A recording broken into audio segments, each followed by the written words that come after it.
Oh, hello. What is this? It looks kind of amazing. Is there a map? I saw a map here. Okay, so it's sort of a small area to start off with. Good to know. The UI, of course, is not fully implemented with this button here. And I don't think the key works, the key bindings, because I can't rebind them in here. And usually M is map and that doesn't work. What are you?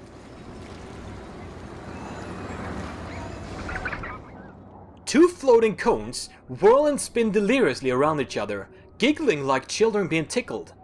The air around them smells of sweet burning leaves. What are you? The cones continue whirling and laughing like enraptured dancers, giving no sign that they've heard you. Watch them for patterns. The longer you stare at these artifacts, the more you're convinced that they turn faster when their spiraling paths cross each other. Lore mystical, yay! Their edges seem to trace faint glowing lines that twine around each other, resembling a rope fastened to some invisible point beyond this space and time. Can I try to touch it? We don't have any points in Quickfinger, so this is probably not going to work. Unless I use some speed. Critical success! You manage to graze one of them with the tip of your finger. Rorn, a voice says, and your vision is stolen from you. A moon hangs over you, but it is not the one you recognize. It's black and in a pearl-like white sky. Thick flat asteroids orbit it like petals in the wind.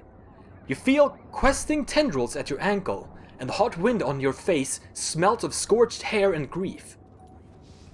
Your vision returns. The cones hang motionless for only a second before resuming their giggling dance. What are you for? They don't do anything. They aren't for anything. They're from one of the worlds before this one. Sometimes the Numenera will do something useful. Sometimes they'll turn you inside out. And sometimes they don't do a damn thing that makes sense. I've often said the same thing about you, darling. Try speaking again. No? Alright, let's leave them alone then. Oh, what's this? Loot! Loot! My favorite thing. A dull strike. Whatever that is. Let's check it out. Sonic quest items, where did it end up? There it is. This plain brown ring contains a mechanism that sends out jolts of electrical energy, striking the nerves of anyone wearing it and temporarily reducing their sense of touch. Worn for a longer time, it is known to slowly kill the nerves, leaving the wearer completely insensate. Is that like a cursed item? That sounds like something you shouldn't wear. Can I equip this anywhere? No. Alright. What is this? A tangled cluster of metallic tendrils grows from the depths of the nearby water. Strangely, they resemble clawed alien hands, most of which have 7 or 8 fingers. Examine the cluster.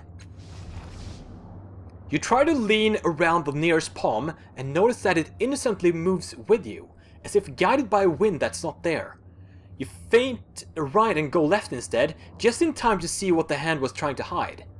One of the lower hands is passing a small silvery object, a seed pod, to another. Try to grab it, using your speed. Success!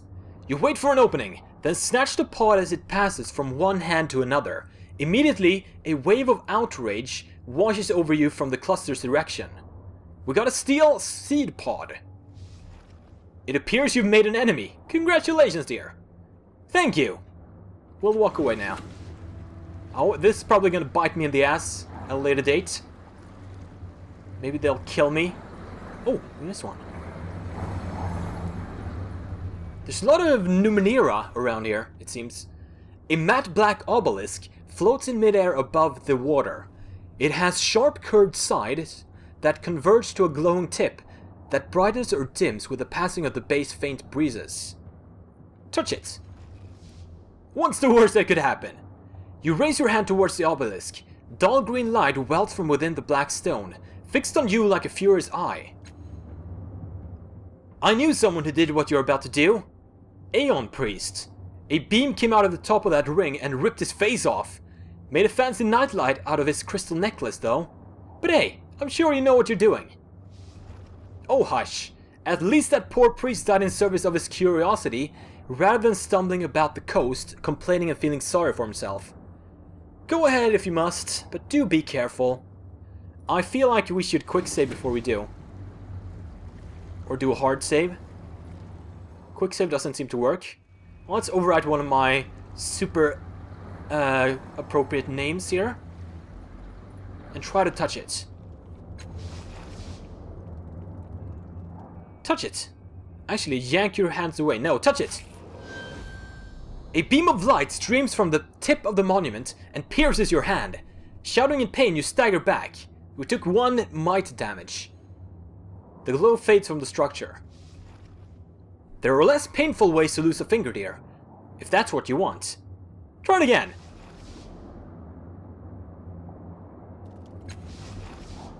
No, I can't do it again. Boo. Boo. So no secrets around there. Oh, you want to talk to me, Algern? This is the Reef of Fallen Worlds, kid. It is a dangerous place at the best of times.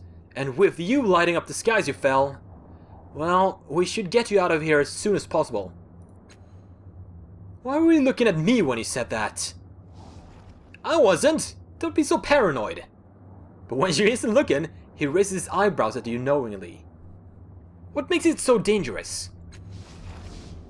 The Numenera of the past are always dangerous, but there are other dangers too, some closer than others. Let's not go into your store right now. I want to keep some things for my actual Let's Play of the release version, I guess. But I do want to explore this main or first bit here. What is this? Looks like a black hole. A bubbling mass of sludge floats on the surface of the water.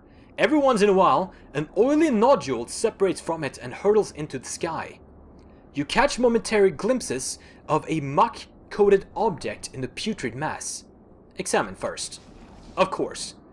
Carefully, you lean closer to the heaving mass. After a moment's study, you notice that the globules rising into the sky always contain something, being it a shining core of untainted seawater or a tiny fish. Perception realizes that far below the surface, you spot a vast dark reservoir of sludge. Try to grab something. A moderate speed check. Come on. Failure! Boo! You lean out for the object but miscalculate, overbalance, and tumble into the glistening mass, and regain the tar-gooped fiddle until we sleep.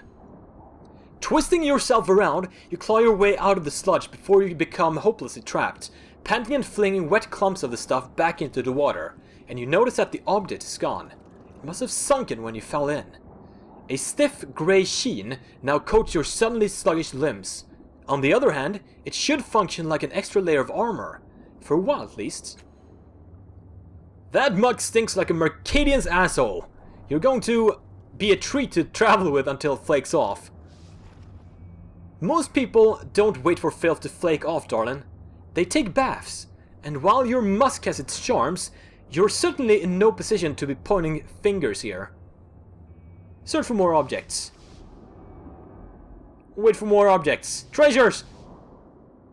Boo. I guess, let's see what this thing does.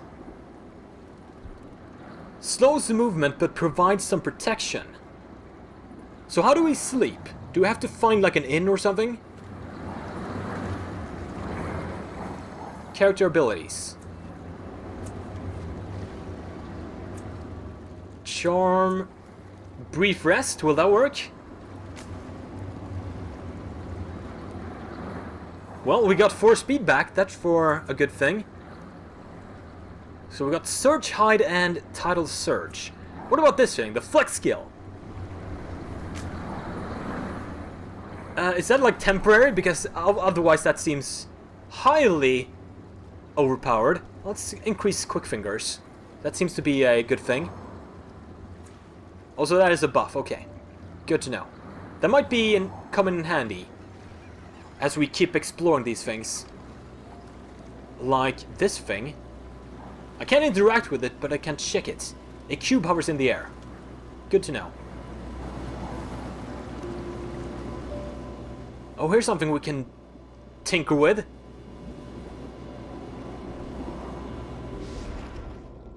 There is a shallow depression in the surface here, like many others scattered around the construct. Unlike the others, energy still pulses across this one at random intervals. There is a loose lens at the edge, at the center of the depression. You think you could redirect it somewhere more useful, but it'll be tricky to get it in between the energy pulses. Luckily we have quick fingers, so we might be able to do this easier. An easy one! For 1 speed. Success! With careful timing, it is easy to twist the lens into what is hopefully a more favorable position. The lens glows, warning of an impending energy pulse. The field of energy extends outwards, and finding a human body encases it entirely in a mystical suit of armor. The energy keeps flowing until the entire body is covered. Then the shallow depression becomes dark and dormant. Sweet! So we got 2 physical armor from that. I'll take it. What about this thing? Like a magical fence? Uh-oh. Hi? As you step onto what looks like the back of an enormous construct, 4 strangers approach you.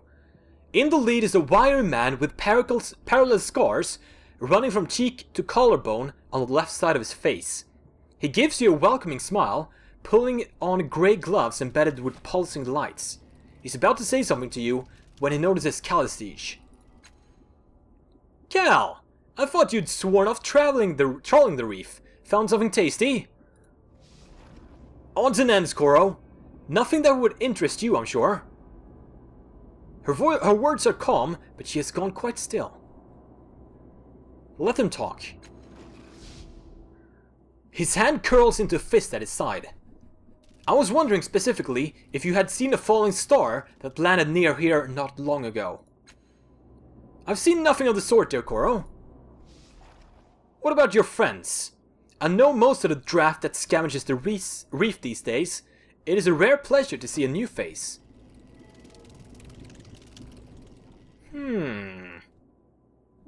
So we don't have any points in deception, so that's probably what won't work. And the truth is probably gonna get him wanting to take me, kidnap me.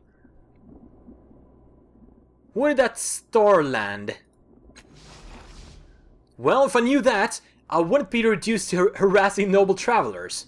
I never saw it, you see. My employer did, and thought, who is the most trustworthy team I can send at a moment's notice? Luckily, they were on another assignment. We were interested and weren't too drunk yet, so...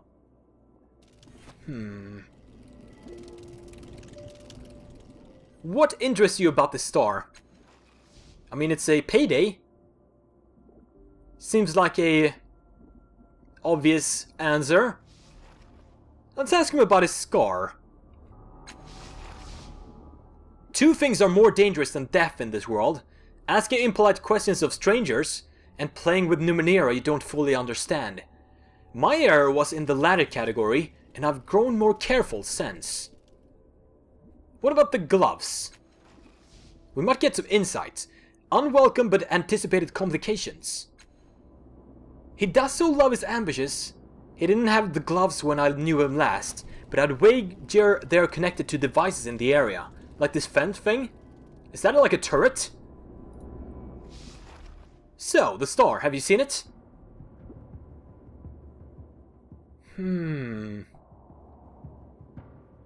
Let's try the deception. Maybe we can use our pools to get a good roll. I'm also here for the star. Unlike you, I want it and all its secrets for myself. Oh, it's intellect. Very hard. Can I not do it? Oh, so we get +3 to difficulty because we're have an inability in deception. So that was a bad idea. Can I swap? No. Let's try it. Failure. He gives you a long, hard look and sighs. It is painfully obvious that you've come from the great smoking crater over there. Furthermore, I know every hunter in the city, and I've never seen your face before. Let's be honest with each other, Fallen Star. You have two choices here, and both of them are dreadful. First option, you surrender to us and we convey you to my employer for, well, experimentation and dissection, frankly. It's not pretty, but there it is.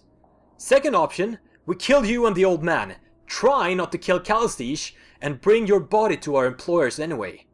Apologies, sweetness. You told him we were here, didn't you? You couldn't resist selling me out one more time. That's a bit rude.